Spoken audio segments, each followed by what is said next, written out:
Assalamu alaikum wa rahmatullahi wa barakatuh.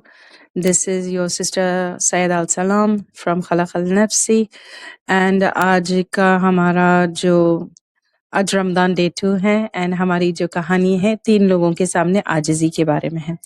अल-किसाई हारून राशिद जो उस वक्त के बादशाह थे कि उनके 2 बेटे थे आमीन और मामून कि उनके उस्ताद अल-किसाई थे जी। एक दिन जब उस्ताद जाने लगे तो दोनों लड़के भागते हुए उन उस्ताद के जूते पेश करना चाह रहे थे। थोड़ी सी बहस भी होगी दोनों के बीच में, तो उस्ताद ने कहा कि आप दोनों भी एक एक जूता मुझे पेश करो, बराबर उस तरह से आप दोनों की बराबर की खिदमत होगी।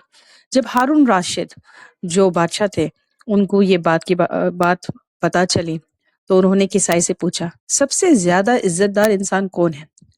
उस्ताद ने जवाब में कहा, मेरे अमीर उल मोमिनीन बादशाह आप है, सबसे ज्यादा इज्जतदार, आपसे बढ़कर कोई इज्जतदार नहीं है।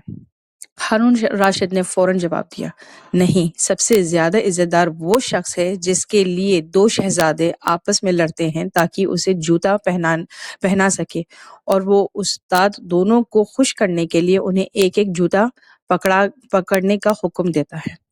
अल-किसाई थोड़े परेशान हो गए और अपनी सफाई पेश करने लगे, मगर हारून राशिद ने समझाया, अगर आप उन्हें जूता देने से रोक देते तो मैं यकीनन आपको बुरा भला कहता। उन्होंने मजीद कहा कि इस काम से उनके बेटों की इज्जत कम नहीं हुई, बल्कि उनका दर्जा और उनकी अंदरूनी खूबी और कदर बढ़ गई है। खलीफा हारून राशिद ने एक बहुत गहरी बात समझाई है, दूसरों की खिदमत करने से आपका दर्जा रैंक कम नहीं होता, बल्कि इससे आपकी अंदरूनी खूबी और कदर, इनर मेरिट और वर्थ बढ़ जाता है।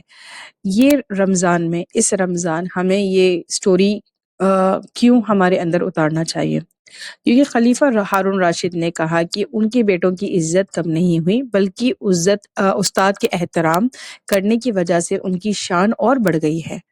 रमज़ान में बहुत से मुसलमान खिदमत के काम करते हैं, जैसे गरीबों को इफ्तार करवाना, मस्जिद की सफाई करना या बड़ों का ख्याल रखना।